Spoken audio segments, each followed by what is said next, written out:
ॐ यो ब्रह्माणं विदधाति पूर्वं यो वै वेदं स प्रणोति तस्मै तन्मदेवमात्मबुद्धिप्रकाशं मुमुक्षुर्वै शरणम् अहं प्रपद्ये।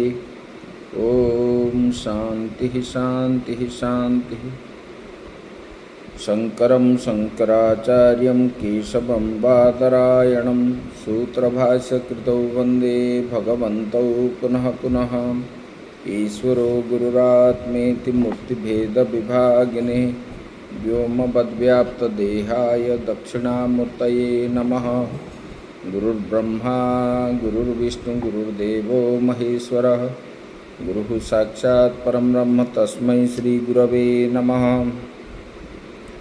वसुदेवसुतं देवं कंसचाणूरमर्दनं देवकी परमानन्दं कृष्णं वन्दे जगद्गुरुं परम ब्रह्म परमात्मा भगवान श्री कृष्ण के श्री चरणों में सत सत नमन करते हुए आश्रमस्थ महात्माओं के श्री चरणों में सत सत नमन।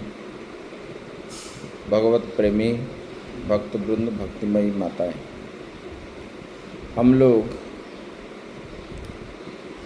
पंचदश अध्याय के ऊपर विचार कर रहे थे। भगवान ने अर्जुन को बता रहे हैं कि ये संसार रूपी संसार जो है ये क्या है, अस्वस्थ वृक्ष के समान है। इसका मूल जो है ऊपर की है, क्योंकि ये अस्वस्थ वृक्ष जो है ये परमात्मा ही है और इसका शाखा नीचे आदि है। और ये इसका जो पत्ता है ये सब क्या है, चार वेद है, वेद के ऋचाएँ हैं। इसको जो जानता है इसी प्रकार, मतलब ये परमात्मा है, ये परमात्मा से ही ये सारा संसार उत्पत्ति है, स्थिति है, प्रलय है। और ये वेद भी परमात्मा से अलग नहीं है। तो ये जो जानते हैं तत्वदर्शी बोले कि ये संसार वृक्ष के पत्ते के समान है। उस संसार वृक्ष को जो इस रूप से जानता है उसी को वेदविद कहा गया है। संसार वृक्ष का मूल बीज परमात्मा वो ऊपर है और महदादि रूप शाखाएं नीचे की ओर है। और जिस संसार वृक्ष के रहस्य वेताओं ने अस्वस्थ एवं अव्यय कहा है, ये अव्यय ही है, इसका नाश नहीं होता। बोले कि जो वेद के चार वेद है संसार वृक्ष के पत्ते के समान है, ऐसे बता दिए। अभी उसी संसार वृक्ष के अन्य अवयवों की कल्पना की गई है। अग्रिम श्लोक से कहते हैं, तो ये संसार वृक्ष ये परमात्मा से भिन्न नहीं है, परमात्मा ही है, इस प्रकार वो कहा गया है। अज्ञानी जानते नहीं है।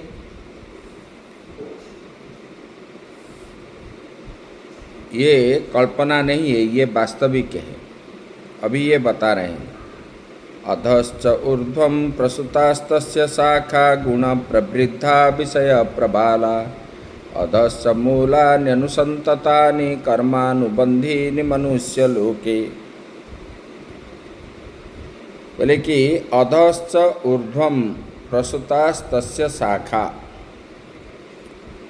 जिस वृक्षों के शाखाएं नीचे की ओर है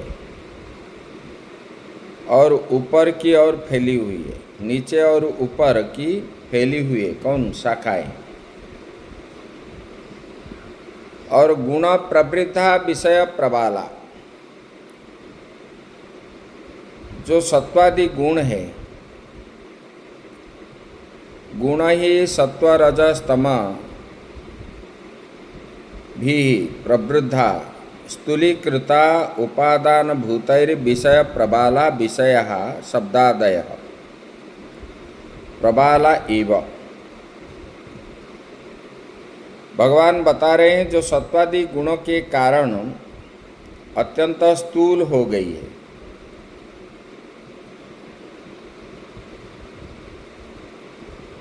बल्कि जिस शाखाओं में विषय रूप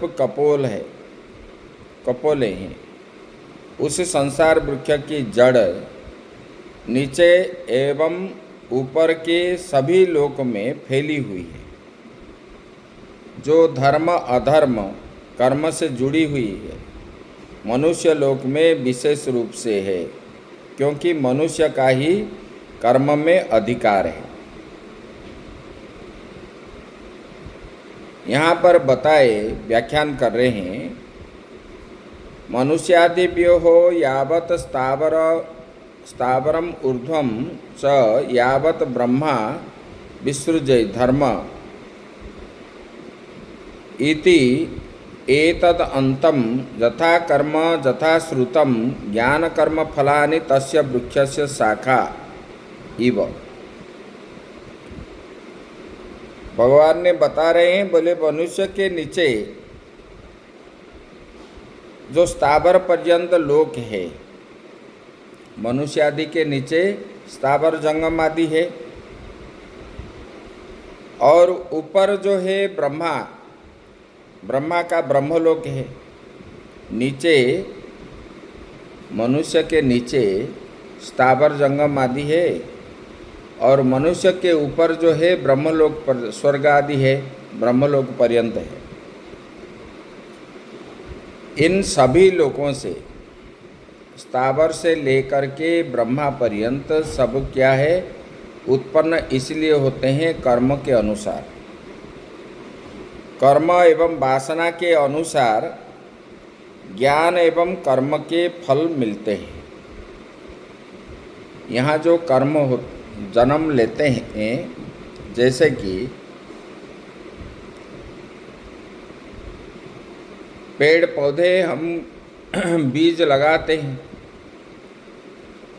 तो बीज लगने पर ही उसका वो उगता है, फिर बड़ा होता है, फिर फूल बनता है, फिर फल होता है, वो फल से फिर बीज बनता है।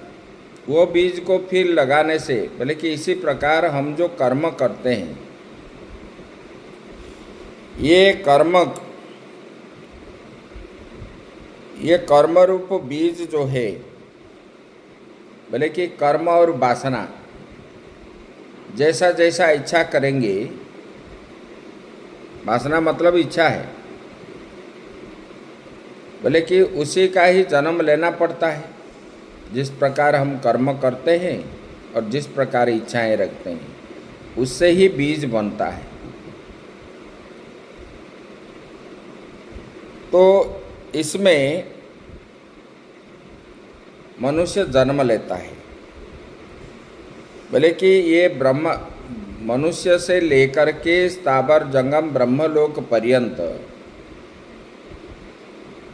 जितने प्राणी उत्पन्न होते हैं, भले कि सभी लोकों में प्राणी के कर्म एवं वासना के अनुसार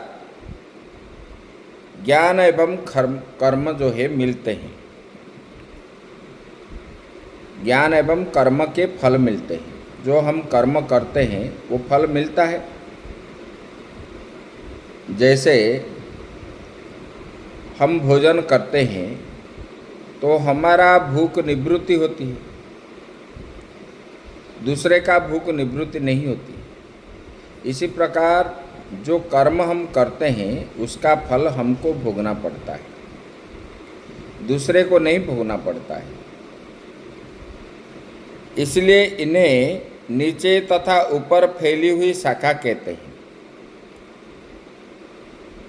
इसलिए ये संसार वृक्ष के शाखाएं नीचे और ऊपर जो है फैली हुई है। जो शाखा न होते हुए भी शाखा के समान है।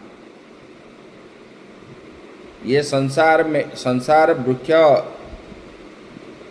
कल्पना हम करते हैं, और इसमें वृक्ष, संसार रूपी वृक्ष में शाखा न होने पर भी ये शाखा के समान ही है। शाखा में जैसे पौधे आदि होते हैं, एवं पत्ते आदि होते हैं, उसमें फूल खिलते हैं, फिर बीज बनता है, ऐसे जैसे उससे फिर वृक्ष उत्पन्न होता है, इसी प्रकार ये जन्म लेने के बाद जीव जो कर्म करता है, कर्म और वासना के अनुसार उसको जो है फल मिलते हैं, और फिर वो जन्म लेता है वासना के अनुसार। ये सत्व, रज एवं तमोगुण रूप ये उपादान के कारण जो सदा स्थूल भाव को प्राप्त करता है, प्राप्त कर बढ़ते रहते हैं, ये तीनों गुण जो है ये उपादान है वृक्ष का,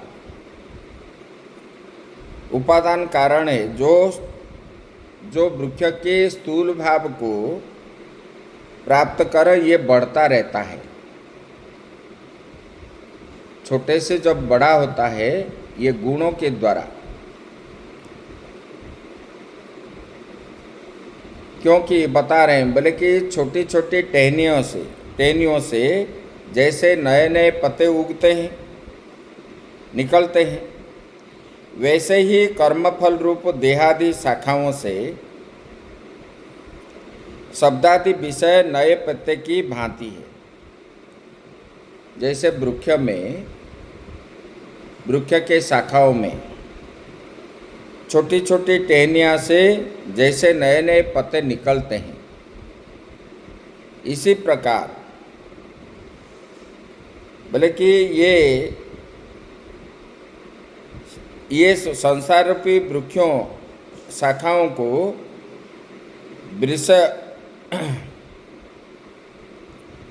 बोले कि जैसे नए नए पत्ते निकलते हैं, बोले कि वैसे ही कर्मफल जो देहादि के द्वारा हम कर्म करते हैं, जिस प्रकार गुण है उसी प्रकार कर्म हम करते हैं। सत्वगुण है तो मन शांत रहता है, पूजा पाठ मतलब अधर्म की ओर मन नहीं जाता, धर्म कार्य में लिप्त रहते हैं। रजोगुण है तो सुख सुविधा आदि पाने की इच्छा करते हैं, ऐसे कर्म करते हैं हम। और तमोगुण है तो राग द्वेष आदि मन में होता है, तब ये पहले 14 अध्याय में इसको बता दिए थे। बोले कि वैसे ही कर्मफल रूप देहादि शाखाओं से शब्दादि विषय से, बोले कि ये देह रूपी जो शाखाएं हैं, जैसे नए पत्ते निकलते हैं वृक्ष के शाखा से, बोले कि इसी प्रकार देहादि में ये देहादि शाखाओं से हम शब्द स्पर्श रूप रस गंध विषय जो है ये नए पत्ते हैं। हम कुछ सुनने को इच्छा है, कभी मतलब खाने को इच्छा है, लेटने को इच्छा है, इस प्रकार जो इच्छाएं हैं ये पत्ते की भांति है, नए नए पत्ते की भांति है, ये निकलते रहते हैं। इसलिए ये शाखाओं को विषय प्रबल वाली कहा गया है, क्योंकि शरीर में ये विषय जो है प्रबल है मनुष्य के, इसलिए कहा गया है। और ये विषय के अनुसार ही उनके जो है, जैसे वृक्ष में पत्ता निकलता है, ये निकलता है। इससे पूर्व के श्लोक में संसार वृक्ष के श्रेष्ठ मूल उपादान कारण को बतलाया गया था। ये संसार रूपी वृक्ष का मूल जो है, श्रेष्ठ मूल उपादान कारण को बतलाया गया था। अब इसी श्लोक में कर्मफल जनित राग द्वेष वासनाओं को कहते हैं कि वृक्ष की जड़ों की भांति है। बोले कि ये राग द्वेष वासना आदि जो है ये जड़ के समान है। जैसे जड़ वृक्षों को मजबूत करके रखता है, इसी प्रकार ये राग द्वेष और वासना के द्वारा ये शरीर मतलब रहता है जड़ों की भांति। उसमें धर्म अधर्म प्रवृत्ति के कारण अवान्तर मूल है, जिस पर यह संसार वृक्ष खड़ा है। उसी में क्या है, धर्म भी करते हैं अधर्म भी करते हैं। गुण के अनुसार धर्म अधर्म होता है। ये धर्म अधर्म प्रवृत्ति जिस गुण हुआ उसी प्रवृत्ति में हम जाते हैं। बोले कि इसके कारण बोले कि यह अवान्तर मूल है, जिन पर यह संसार वृक्ष जो है खड़ा है, और जिसके न रहने पर संसार वृक्ष ढह जाता है।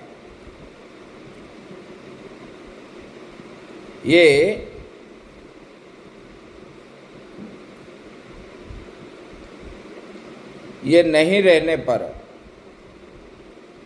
वासना आदि नहीं रहने पर यह संसार वृक्ष क्या है, ढह जाता है।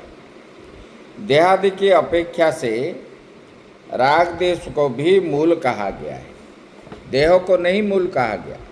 मूल तो राग द्वेष आदि, राग द्वेष वासना आदि ये जो है ये मूल है। ये रहने पर ही जीव फिर जो है जन्म लेता है, जिसका चिंतन होता है, जिसका जैसे जैसे कर्म करते हैं उसी के अनुसार। जैसे कि हम नींबू लगाए तो नींबू ही उगे, मतलब फल फलेगा वो वृक्ष में। मिर्ची लगाए तो मिर्ची फलेगा, अमृत लगाए तो अमृत फलेगा। ऐसे जैसे जैसे कर्म करेंगे उसी हिसाब से हमारा फिर जन्म होगा। बोले कि ये राग द्वेष को द्वेषादि को भी मूल कहा गया है, इसलिए उनको मूल कहा गया है, क्योंकि ये राग द्वेष वासना ये मूल है। क्योंकि ये रहने पर हम उसी प्रकार कर्म करते हैं, और कर्म बीज हो गया है, और बीज के कारण ही हमको फिर जन्म लेना पड़ता है। बोले कि जो प्राणियों के अंतःकरण में रहते हैं, कौन, राग द्वेषादि, इसलिए नीचे ऊपर सभी लोक में ये फैलता है।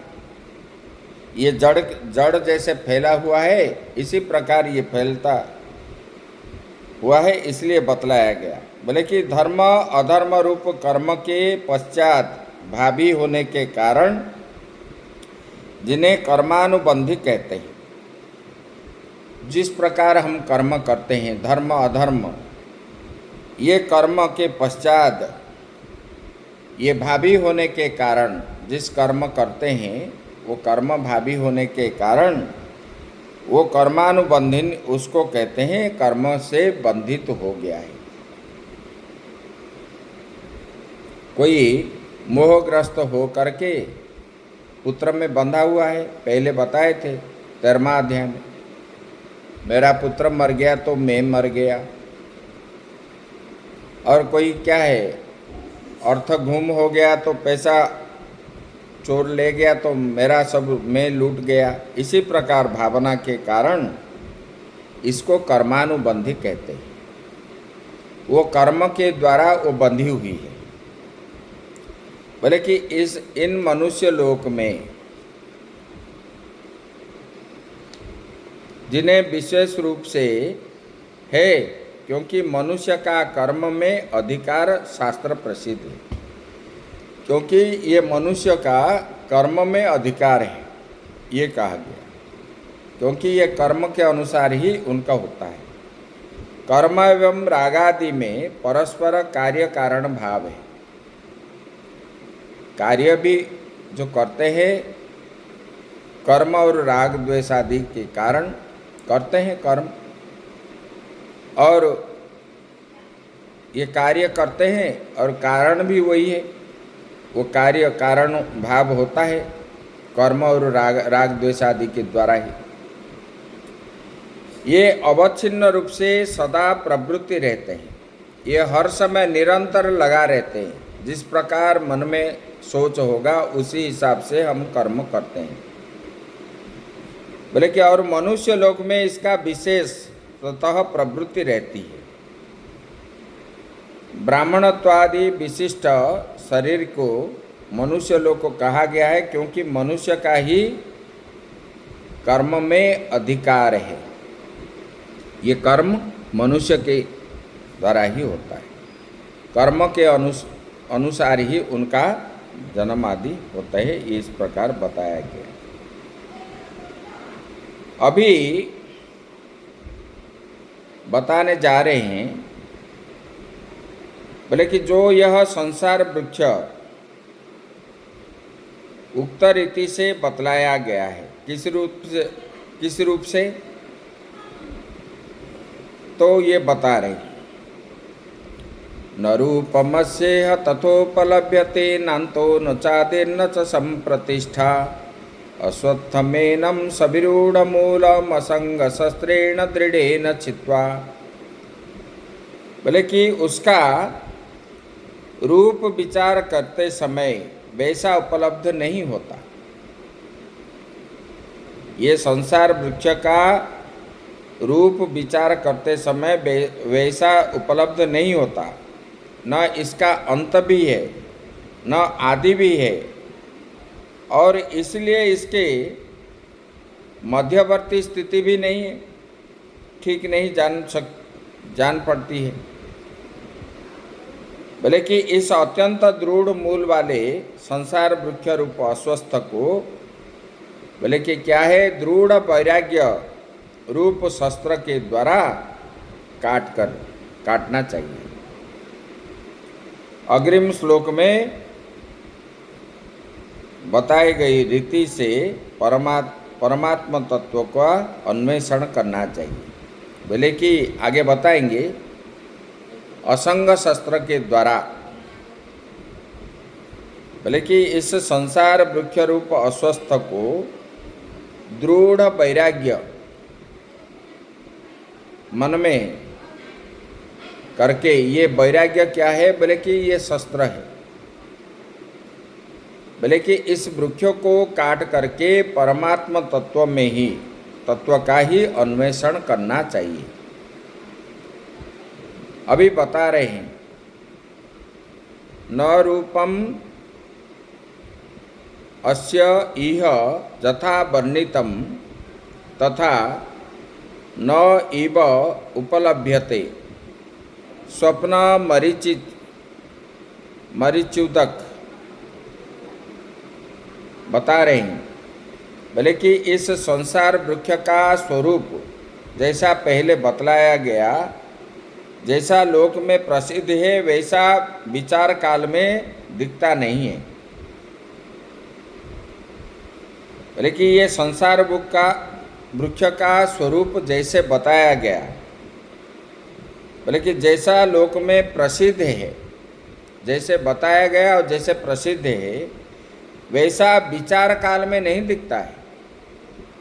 क्योंकि स्वप्न जैसे दिख रहा था, स्वप्न में आप जो देख रहे थे, ये स्वप्न से निवृत्त हो करके जब जागृत अवस्था में आते हैं, स्वप्न ऐसा दिखता है क्या?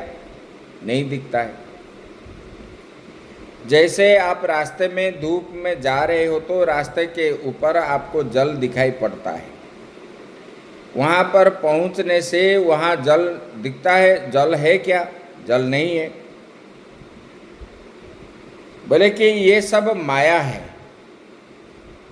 माया मतलब जो है लेकिन दिखता नहीं है।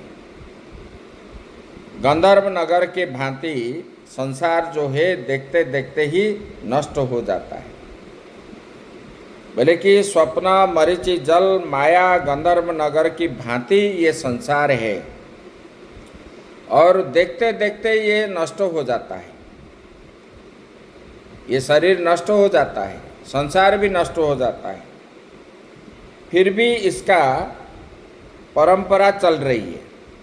ऐसे कितने लोग गए, कितने लोग आए, कितने महारथी गए, कितने ज्ञानी गए, कितने राक्षस गए, सब गए, लेकिन ये संसार है, ये परंपरा हमारा चल रही है। बोले कि ज्ञान के बिना इसका अंत नहीं होता। जब तक ज्ञान नहीं है, स्वरूप ज्ञान नहीं है, तब तक ये अंत वाला नहीं है।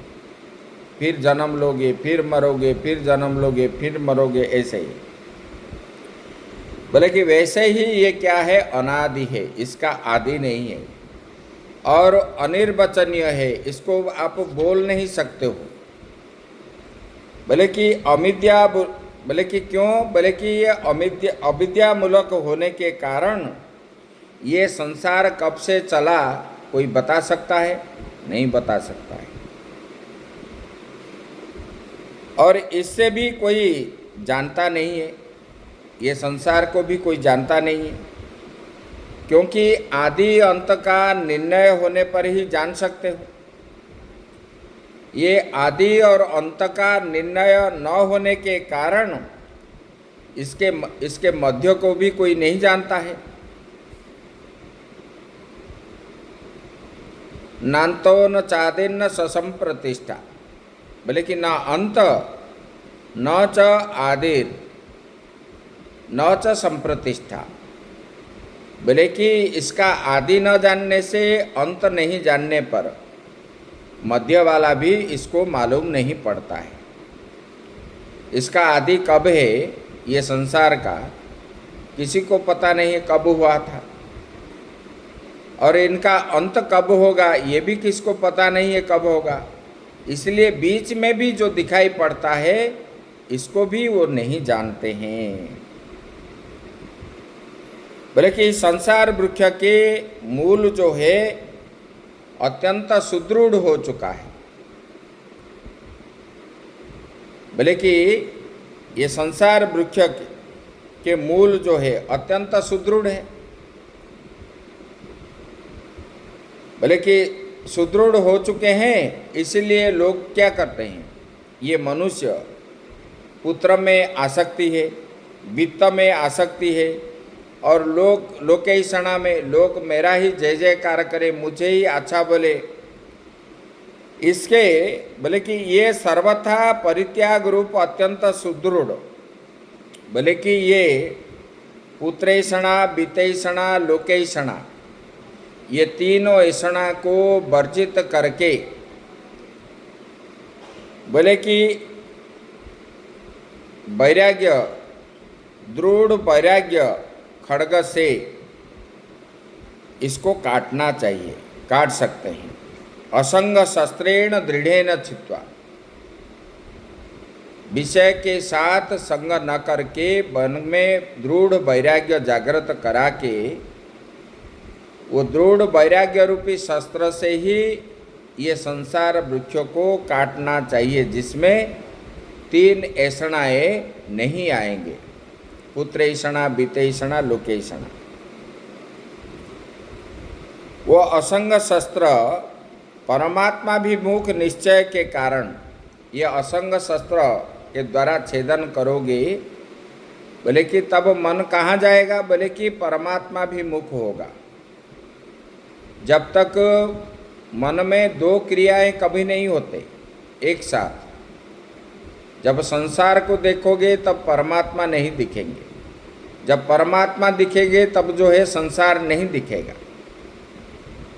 बोले कि जो इसको जानता है, ये संसार में आना जाना ये दुख का कारण है और इससे जीव बंधन में पड़ता है, ऐसा जो जानता है, जैसे कि डॉक्टर जो है रोगों का निर्णय करने के बाद ही सब परीक्षण करने के बाद जब दवाई देता है, वो दवाई भी खाने वाले रोगी जो है परहेज में जब रह करके समय के अनुसार खाता है, तब जो है रोग से मुक्त होता है। यहाँ पर मनुष्य भी सोचना चाहिए हमको बंधन क्यों होता है, हम जन्म क्यों होते बार बार, ये जन्म दुख का कारण है। ये जब उनको ज्ञान होगा तब जो है उसी प्रकार वो कर्म करेगा, सद्गुरु के पास जाएगा, गुरु से और शास्त्र का अध्ययन करेगा, तब जाके उनके मन में दृढ़ वैराग्य भाव जागृत हो करके वो परमात्मा की ओर जाएगा। नहीं तो इस संसार में ही वो भटकता रहेगा, विषयों को भोगने के लिए और पुत्रेषणा वित्तेषणा लोकेषणा इस इच्छा से ही वो करेगा। और जब दृढ़ वैराग्य होगा मन में, ये सब तीन प्रकार के जो ऐषणा है, इच्छा है, इसको परित्याग करके, इसलिए इसको अस्त्र कहा गया है। वैराग्य रूपक शस्त्र के द्वारा दृढ़ छेदन करके परमात्मा भी मुख होगा। ये परमात्मा विमुख निश्चय के कारण और पुनः पुनः विवेकाभ्यास से तीक्ष्ण हो जाने के कारण दृढ़ हो जाता है।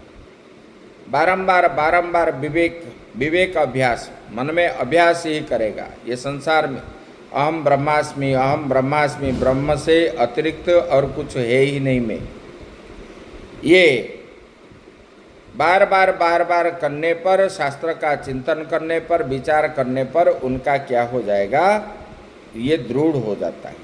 ऐसे दृढ़ असंग शस्त्र से जड़ के सहित संसार वृक्ष को काट करके इसके मूल कारण परमात्मा का ही अन्वेषण अग्रमी श्लोक में बतलाई गई रीति से करना चाहिए।